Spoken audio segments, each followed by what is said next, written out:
La conservation des œuvres photographiques est une problématique au cœur de vos recherches et de vos publications. Comment en êtes-vous venu à vous intéresser à la conservation et en quoi consiste l'expertise que vous avez développée ? Alors bon, justement, donc, la conservation, donc le mot, j'ai pu approfondir le terme et le concept pendant ces premières années. Et en fait, assez rapidement, parce que Paris est une petite ville à l'échelle des collections photographiques, surtout à cette époque-là, il y avait beaucoup moins de services photographiques et de professionnels engagés dans le patrimoine et dans la conservation. Et là, j'ai eu deux canaux, on va dire, extrêmement actifs, qui m'ont vraiment totalement formé à cette époque-là aux problématiques.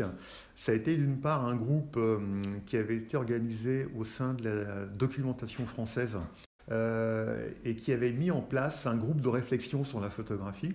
Et d'ailleurs, en termes de conservation, et quand je suis arrivé d'ailleurs au musée en 77, à l'automne 77, ce groupe venait de sortir son premier opus qui s'appelait La conservation des photographies, et qui après, dans le jargon des initiés, est devenu le petit livre rouge, parce que c'était à cette époque-là, c'était le seul livre consacré à la conservation des photographies, et il était rouge. Et il a servi de bréviaire, de livre de chevet à pas mal de générations de conservateurs et de documentalistes après. Et je me suis intégré dans ce groupe assez rapidement, ils m'ont accepté avec plaisir, et donc on se réunissait tous les mois pratiquement à Paris, à quai Voltaire, à la doc française, et donc il y avait là à peu près entre 50 et 60 personnes. Et donc assez rapidement, j'ai eu un réseau, je suis rentré dans ce réseau, j'en suis devenu un maillon et j'en ai profité totalement. Et puis en parallèle de ça, le deuxième maillon très fort, ça a été la rencontre avec Bertrand Lavédrine, qui avait mon âge, qui rentrait comme jeune ingénieur chimiste au CRCDG à Paris, qui était le centre de recherche sur la conservation des documents graphiques, qui était hébergé au Muséum d'Histoire naturelle et qui était co-géré par le CNRS et le ministère de la Culture. Et dans ce laboratoire, donc Bertrand a été rapidement le responsable du secteur photo, mais c'était un labo qui s'intéressait à tous les documents graphiques, au sens large, le parchemin, le dessin, les pastels. Et donc on s'est rencontrés de manière très naturelle à l'occasion d'un petit colloque qui est organisé par la ville de Paris sur la photographie couleur, qui était vraiment à l'époque le sujet qui intéressait pas mal de monde en termes de conservation. Et en une journée, on a fait connaissance et après, on s'est quasiment plus quitté depuis. Et donc, on a eu pas mal de collaborations.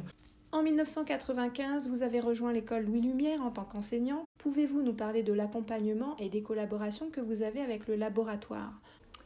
Voilà, alors ces collaborations et ces contacts, ils remontaient déjà avec ce contact avec Pierre Gassman, mais au-delà de ça, quand j'étais étudiant, le laboratoire, Picto, comme on disait à Paris, notamment à travers Pierre Gassman, avait un contact étroit avec l'école de Lumière, parce que globalement, dans les années où j'ai fait l'école, dans les années 70, Picto était en pleine croissance au niveau de la région parisienne sur ses différents sites qui ouvraient les uns après les autres.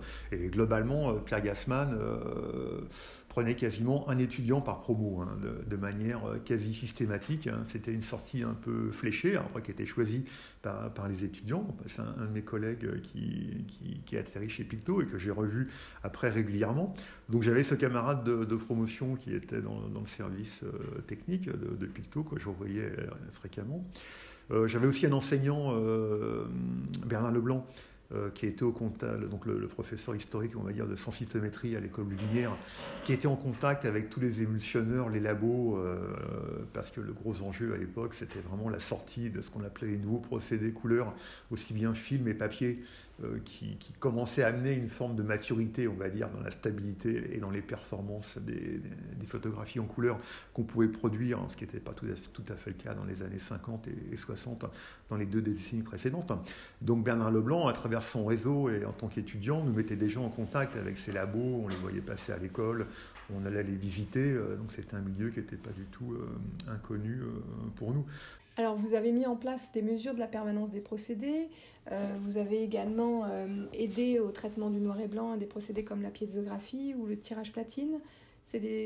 Comment tout ça s'organise-t-il entre vous et le laboratoire ? C'est à la suite d'échanges, on va dire, que l'on avait. Alors, pour ce qui concerne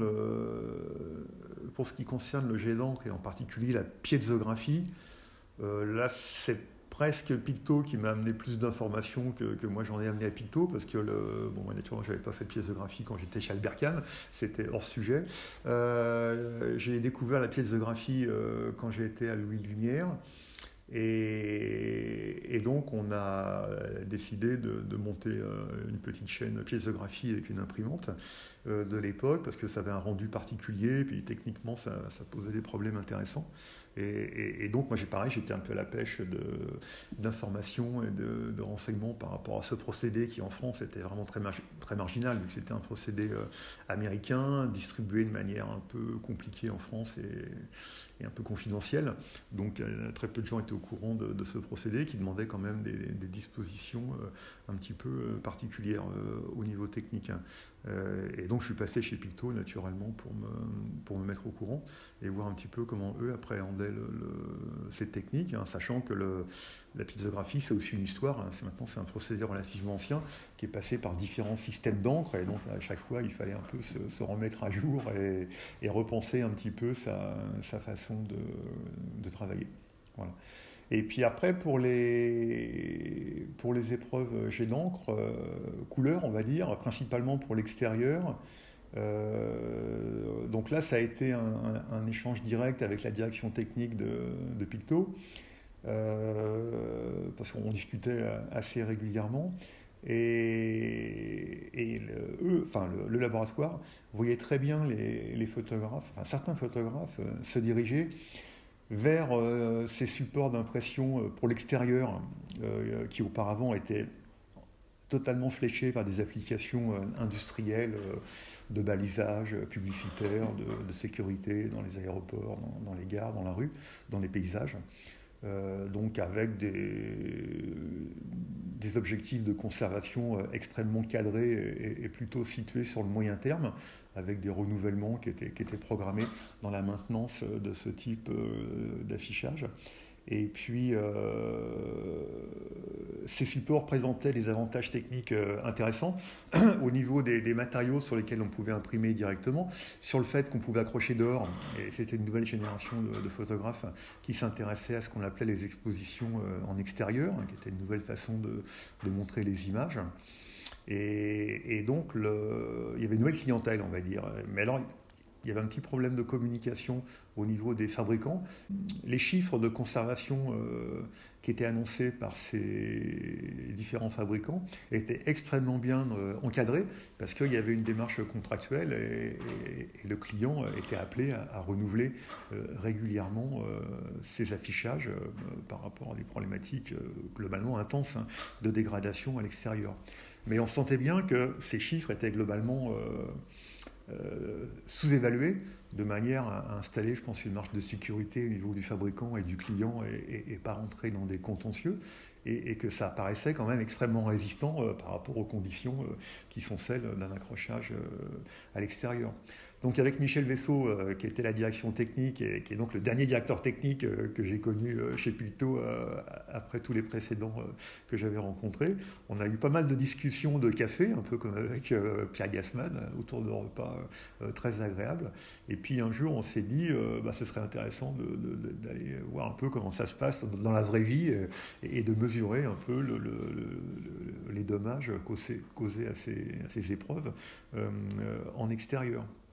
Et donc, comme j'avais un cours de conservation à l'école, l'ISO, donc le groupe international de normalisation, venait de sortir une nouvelle norme extrêmement intéressante et très très bien argumentée sur l'estimation de la durée de vie des procédés destinés à l'accrochage en extérieur. Et donc qui était directement fléché vers ces techniques et qui avait été rédigé majoritairement par les acteurs industriels qui étaient à l'origine de ces procédés. Donc c'était un document extrêmement solide qui était validé par l'ISO. Et donc c'était l'occasion pour moi pédagogiquement de tester, entre guillemets, en termes pédagogiques, une norme ISO avec des étudiants particuliers sur des matériaux tout à fait actuels. Et donc on a mis en place ce test en 2012. Et donc pendant 3 ans, j'ai mis au point un dispositif d'accrochage à partir d'échantillons tirés chez Picto sur plusieurs techniques qui étaient compatibles avec l'accrochage extérieur. À la fois en intérieur, parce que justement, là, beaucoup de photographes qui choisissaient ces supports dits industriels, pour une majorité, ils faisaient des expositions traditionnelles en intérieur. Ils profitaient de l'avantage de l'impression directe, voire des coûts qui sont quand même extrêmement intéressants pour des surfaces importantes. Donc j'ai simulé une exposition en intérieur, ce que je faisais très bien depuis des années, à l'école de Louis Lumière dans le cadre d'un TD sur le vieillissement naturel. Et naturellement, en parallèle, il a fallu simuler le vieillissement extérieur dans la même période. Et donc, j'ai fait cet accrochage chez moi. Enfin, j'ai la chance d'habiter en Seine-et-Marne.